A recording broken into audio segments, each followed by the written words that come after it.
Hola, ¿qué tal? Hoy empezamos, ahora sí propiamente dicho, a estudiar los agujeros negros, aquellos objetos que llenan de mística la gravitación de Einstein.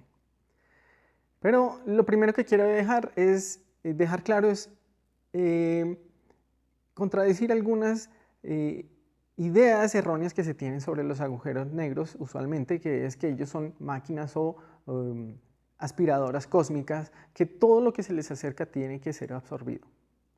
Eso debe ser un poco claro del hecho que la métrica que hemos venido estudiando, que es la que describe los agujeros negros esféricos, es la misma que describiría cualquier objeto esférico, por ejemplo un planeta. Y eso quiere decir que yo no puedo distinguir a un planeta de un agujero negro que tenga exactamente la misma masa que esté localizado en el centro. O sea, el movimiento alrededor de este planeta es idéntico al que sucedería alrededor del agujero negro. Y no se ve en un planeta que esto suceda, esta cosa de estarse absorbiendo. Sin embargo, hoy vamos a formalizar, desde la próxima vez empezaremos a ver mejor cómo se estudia la estructura causal de estos espacios para entender precisamente esos puntos interesantes como el radio Schwarzschild. ¿Qué es lo que vamos a hacer? Vamos a estudiar las geodésicas. Vamos a ver qué es lo que sucede cuando yo dejo en caída libre una partícula alrededor de un agujero negro y vamos a ver que no necesariamente tiene que caer. Es más difícil de lo que se cree. Este movimiento nuevamente va a ser en caída libre, o sea, no describe lo que sería alguien con un motor que podría afectar el movimiento. Habría una fuerza extra ahí. Entonces la geodésica nosotros ya la encontramos y vamos a considerarla en el plano teta pi medios. Se simplifica un poco la descripción, pero no es gran que de distinto. Y la idea, de todas maneras, recordemos que como es esféricamente simétrico, podemos escoger el teta como yo quiera. Y la geodésica queda de esta manera. Aquí lo que hago es lo mismo que en algún momento hicimos y era restarle la energía en reposo de la partícula, aquí, de tal manera que solamente que la energía en reposo va a quedar contribuyendo al potencial efectivo. La energía en reposo se incluye en lo que llamamos energía potencial. Entonces, habiendo hecho eso, el potencial efectivo queda de esta forma. Si ustedes ya lo estudiaron en manera general con las funciones A y B en los ejercicios. Entonces, identificamos el potencial efectivo donde se ve la parte newtoniana y la parte que viene a ser afectada por la relatividad general, donde vemos que efectivamente el radio Schwarzschild va a controlar qué tan importante va a ser esa contribución o no. ¿Sí? Para ser precisos, va a ser una relación entre el momento angular y el radio Schwarzschild. Entonces yo estoy trabajando aquí en unidades naturales, c igual a 1, de tal manera que el momento angular y distancias tienen exactamente las mismas unidades. Entonces se puede escribir también así, donde identificamos nuevamente la contribución de la relatividad general. Ahora, vamos a demostrar que no hay una caída inminente. No necesariamente yo estoy destinado a tocar la singularidad r igual a 0. Puede suceder que simplemente nada ocurra. Para analizarlo usualmente se utilizan unas coordenadas adimensionales o, dicho de otra manera, voy a medir todo en unidades del radio Schwarzschild. Entonces el potencial ahora queda así y puedo extremizar. Voy a encontrar los puntos críticos. Esos puntos críticos, entonces, tengo dos soluciones. Es una ecuación cuadrática y puedo hacer aquí un paralelo. Entonces, ¿qué sucede con Newton? Con Newton decíamos que teníamos solamente esta parte, de tal manera que si el momento angular es distinto de 0, voy a tener que hay una barrera de potencial, y esa barrera de potencial implica que hay un mínimo. Entonces voy a tener solamente un mínimo, esta barrera potencial es infinita, hay solamente un mínimo, voy a tener solamente un punto crítico que ya lo describo. Y nuevamente, como tengo momento angular distinto de 0, entonces esta barrera de potencial infinita impide absolutamente que yo pueda llegar a r igual a 0. Efectivamente, este término va a dominar para r's pequeños y entonces esa barrera potencial no me deja. La única forma para que yo pueda llegar a r igual a 0 es cuando el momento angular es nulo. O sea, yo me dirijo, apunto exactamente con precisión absoluta hacia el centro, hacia el origen. ¿Qué pasa con Einstein? Con Einstein tenemos este término extra que va a empezar a dominar para R's pequeños. Aquí tengo una potencia mayor. Entonces, en distancias intermedias este término domina, entonces tengo que la barrera empieza a subir, pero para R's más pequeños este empieza a dominar y es negativo y baja. Entonces tengo también una barrera, pero es finita. Y de ahí entonces veo qué significan estos dos puntos críticos. Uno va a ser el mínimo, que aparece precisamente porque hay una barrera de potencial y el potencial al final va a 0 en R infinito. Y el otro va a ser el máximo, entonces el mínimo va a ser x más y el máximo va a ser x menos. Van a corresponder a las posiciones del máximo y del mínimo. Esto en tanto el momento angular sea mayor a un momento angular crítico, porque estoy pensando que esto sea positivo y entonces la raíz sea real. Sí, entonces el momento angular crítico es igual a 3 cuando esto es igual a 0.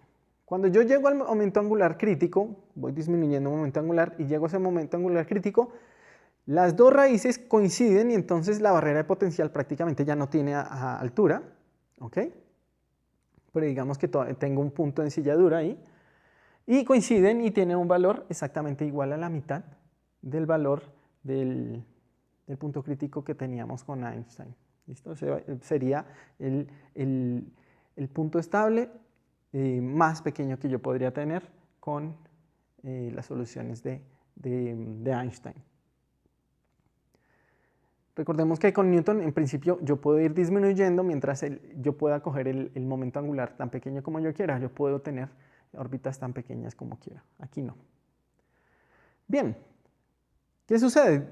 De todas maneras, yo quisiera que la situación se tornara como Newton en cierto límite. Habíamos dicho que aquí hay una tensión entre el momento angular y la distancia, el radio Schwarzschild. Sucede que si el momento angular va a infinito, voy a tener que estas dos soluciones van a tener valores bien precisos.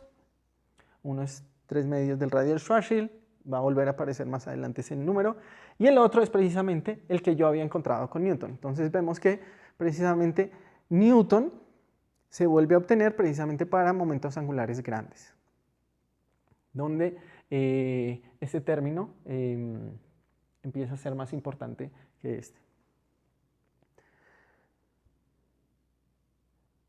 Bien, ¿qué sucede? Que si yo sigo disminuyendo el momento angular, la barrera desaparece completamente y ahí sí la caída es inminente, porque ya no hay barrera de potencial que me proteja de la caída. Entonces vemos que no es automático que yo voy a caer a la singularidad, no es la única salida. Pueden haber otras salidas cuando me muevo alrededor de un agujero negro. Ahora aquí he dicho varias cosas sobre momentos angulares, me gusta darle un poquito de aterrizar un poco esto para que se vea qué es lo que me estoy refiriendo. Entonces aquí estoy anotando el momento angular de la Tierra. El momento angular de la Tierra es un poco mayor al de Mercurio, que es el más pequeño, pero aquí vemos que el momento angular de la Tierra en las unidades que estoy manejando es unas 1000 veces, 5000 veces más grande que el radio Schwarzschild. ¿Qué me quiere decir? Que efectivamente si yo quisiera lanzar algo desde la Tierra para que cayera inminentemente a un agujero negro, entonces imaginémonos que la Tierra se está moviendo en una dirección y yo lo que quiero es tirarla hacia la otra dirección para que su movimiento tenga el suficiente momento angular pequeño para que termine en R igual a 0, cayendo al agujero negro. Esto lo que me está diciendo es que si yo quiero eso, y habíamos dicho que el momento angular crítico es alrededor de 3 veces el radio de Schwarzschild, entonces yo tengo que precisar la velocidad de esta cosa lanzándola de la Tierra en dirección opuesta con una precisión de 3 decimales, ¿cierto? Para lograr esa cancelación de estos 3 para llegar exactamente a R alrededor del radio de Schwarzschild. Si la lanzo un poco más fuerte, termina con un momento angular neto hacia allá mayor, y entonces también se generaría una barrera de potencial. Entonces tengo que tener una precisión en 3 decimales cuando yo lanzo esta partícula para asegurar que ella quede prácticamente quieta en el espacio y paulatinamente termine cayendo al agujero negro. O sea, para ella no va a haber barrera de potencial. O sea, no es tan sencillo como que yo saco la mano, tiro una piedra de la Tierra y termina cayendo inevitablemente a mi agujero negro. Imaginémonos que sí lo hubiéramos podido hacer. Y yo lo lanzo y termina esa cosa allá afuera con momento angular igual a 0. ¿Qué sucede? Que entonces tengo una ecuación de movimiento muy sencilla porque ahora el potencial, estos dos ya no van a contribuir. De hecho, la misma ecuación newtoniana porque precisamente estos dos términos, este es relatividad general, este es Newton, ninguno de los dos aparece. Vamos a tratar de solucionarla para ver otra cosa interesante.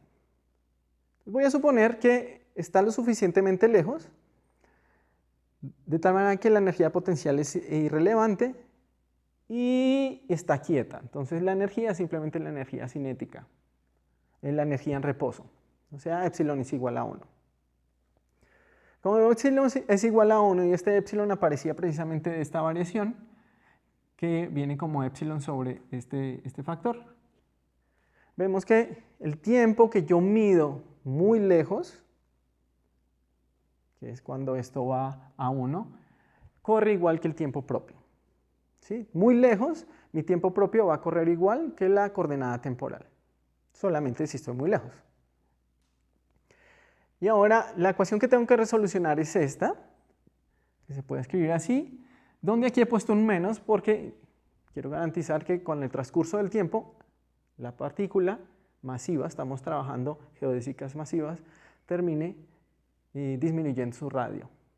Y se puede solucionar, tiene solución. Pero entonces la pregunta que yo me puedo hacer aquí es, entonces, dado una posición inicial, ¿cuánto tiempo me va a tomar a mí llegar al radio Schwarzschild? Y entonces esta pregunta la vamos a hacer en tiempo propio. ¿Cuánto tiempo propio me demora a mí llegar hasta radio Schwarzschild? Y simplemente es despejar. Lo interesante es que es un tiempo finito. ¿Y por qué es interesante? Porque si yo le pregunto en cambio a alguien que está muy lejos, cuyo tiempo propio se mueve igual que el tiempo, la coordenada temporal, para él, el tiempo que le va a tomar a una persona ir hasta el radio Schwarzschild va a ser infinito. ¿Por qué? Porque sucede que cuando el radio se aproxima al radio Schwarzschild, esa razón va a diverger y al final entonces la rata de cambio de la coordenada temporal va a ser muy pequeña comparada con la rata de cambio del tiempo propio. Entonces para él, alguien desde muy lejos va a ver que la otra persona nunca alcanza a llegar al horizonte. Entonces tenemos, empiezan a ver estas cosas como que una persona llega con un tiempo finito, no le importó, no, parece que fuera sencillo, pero para la otra es como si nunca llegara. Ok, pero entonces habíamos dicho que la situación se tiene que parecer a un planeta. Sí, entonces mientras el momento angular sea mayor al momento angular crítico, entonces podemos tener varias soluciones. Tenemos la solución donde precisamente la energía supera la energía, el valor del potencial máximo y entonces simplemente supera la barrera de potencial y va a terminar cayendo definitivamente hacia R igual a 0. Entonces se pueden presentar cosas interesantes, doy una vuelta y al final termino cayendo, siendo absorbido, cayendo en el agujero negro. El círculo que estoy representando en rojo es precisamente el radio Schwarzschild, que va a ser el punto donde ya no hay retorno, y eso lo empezaremos a estudiar la próxima vez. Pero también hay órbitas acotadas. Entonces puedo imaginar situaciones donde la energía sea tal que sea negativa, pero todavía superior al mínimo de potencial, y entonces lo que yo tengo es que la órbita va a estar oscilando entre los dos puntos, y la misma discusión que se hace con Newton va a empezar a oscilar entre dos puntos y voy a tener órbitas, no tienen que ser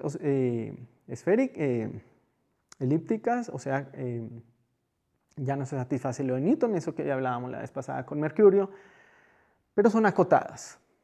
Entonces yo podría tener estrellas y tengo precisamente en el centro de las galaxias estrellas orbitando alrededor de un agujero negro.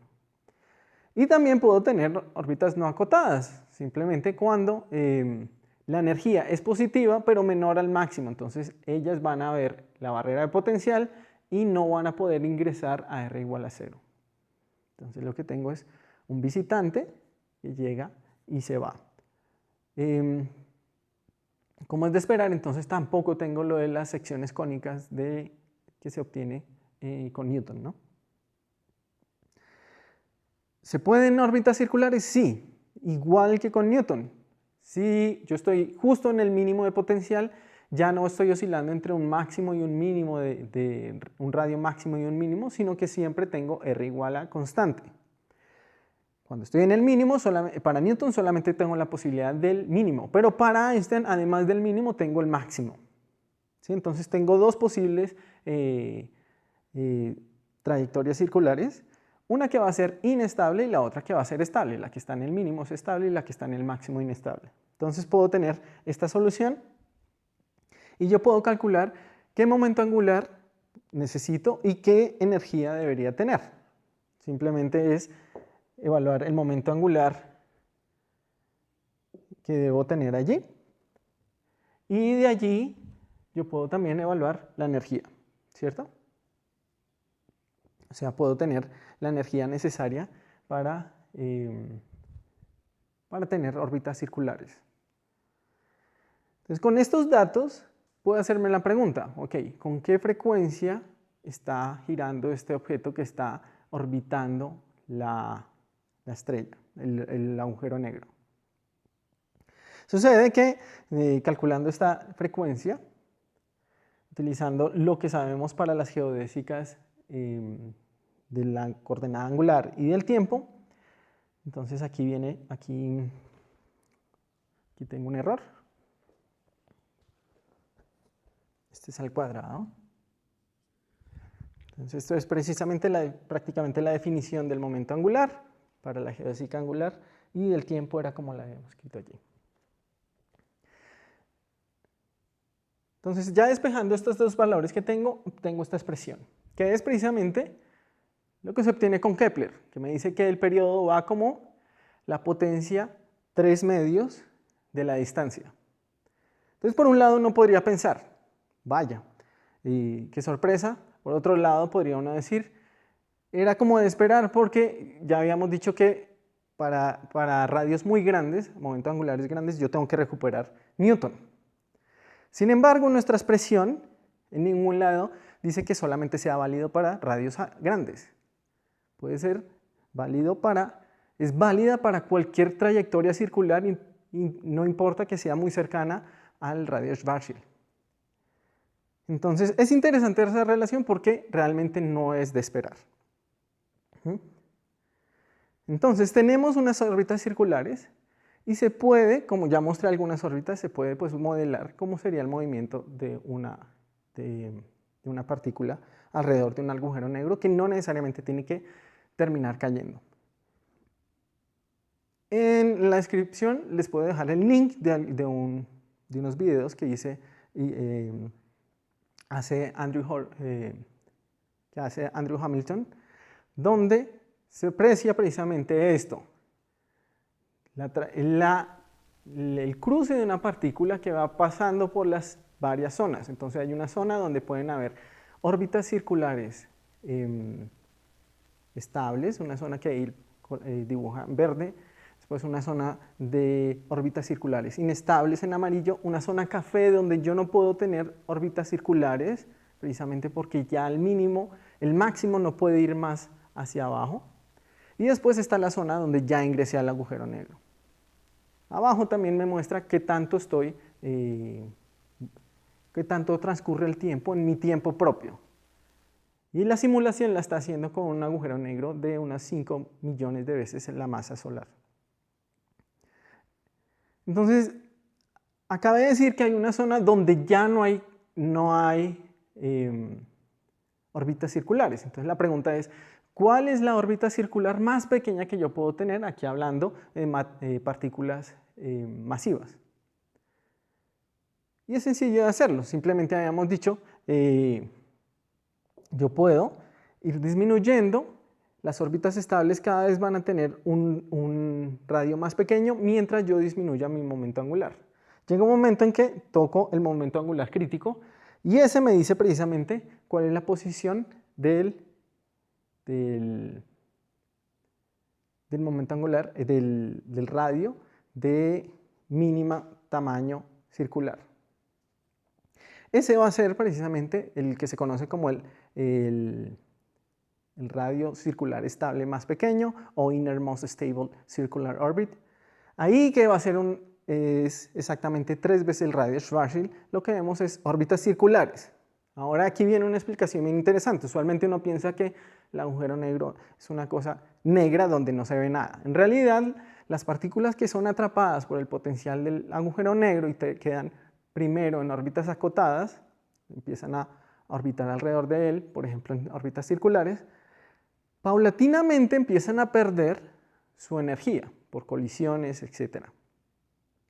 Como pierden su energía, también su momento angular, y llega un momento en que el momento angular disminuye tanto que la barrera de potencial llegan al punto mínimo, el innermost circular orbit, y al final van a caer.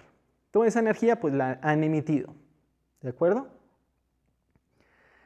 Y eso es lo que se ve con el disco de acreción del agujero negro, con un montón de energía emitiendo en direcciones rayos X sobre todo. Y al final pues van a caer las partículas, ¿sí? Por ejemplo, eso se ve en la película Interestelar. Este también es una simulación, nuevamente por Andrew Hamilton, donde nos muestra cómo alrededor de un agujero negro las cosas no son simplemente triviales, no son aburridas. Una observación interesante es que como las partículas tenían momento angular inicialmente y van a caer al agujero negro, ese momento angular se conserva. Estamos hablando aquí de un sistema con simetría esférica. De tal manera que el agujero negro va a adquirir momento angular y el análisis que hemos hecho de simetría esférica deja de ser válido. Y entonces tendríamos que hablar de agujeros negros rotantes y eso en algún momento lo abordaremos. Algo que entonces uno se puede hacer la pregunta: ¿qué pasa si yo quiero analizar cuánta energía perdió la partícula? Habíamos dicho que partía con la energía de masa reposo y al final yo puedo calcular cuál es la energía final. Habíamos dicho que yo puedo saber la energía de las órbitas circulares y para el radio mínimo, entonces también tengo una energía dada y se puede ver que la relación, el cambio de energía es de alrededor de 0.06. Y esto lo podemos comparar con una de las formas de producción de energía más eficientes posible. Entonces aquí acabamos de ver cuánta energía el agujero negro simplemente ha emitido después de atrapar la partícula. Ahora, ¿cuál es la forma de energía más eficiente que nosotros podemos conocer ahorita? Es, por ejemplo, las reacciones termonucleares en el Sol, donde tengo núcleos de hidrógeno que por fusión forman núcleos de helio. Entonces aquí lo que tengo que comparar es la masa inicial de 4 protones, núcleos de hidrógeno, para el resultado tener un núcleo de helio y unos electrones y unos neutrinos. Estos dos últimos no van a contribuir la energía prácticamente, entonces si yo quiero hacer un balance de energía simplemente me resta comparar la energía del helio con las 4 protones y vamos a ver que tenemos una energía que ha expulsado el sistema que no alcanza a ser unas 100 veces, es alrededor de 100 veces inferior a la que el agujero negro emitió. Entonces aquí lo que se dice es que el agujero negro es una máquina muchísimo más eficiente de extracción de energía de lo que serían las reacciones termonucleares. Y vamos a ver más adelante que hay un proceso incluso más interesante y más eficiente para hacerlo. Entonces hoy prácticamente me he dedicado a hablar de órbitas de geodésicas. Nuevamente esta discusión es para cuando yo no tengo ningún motor que me ayude a caer o a tratar de salir, ¿sí?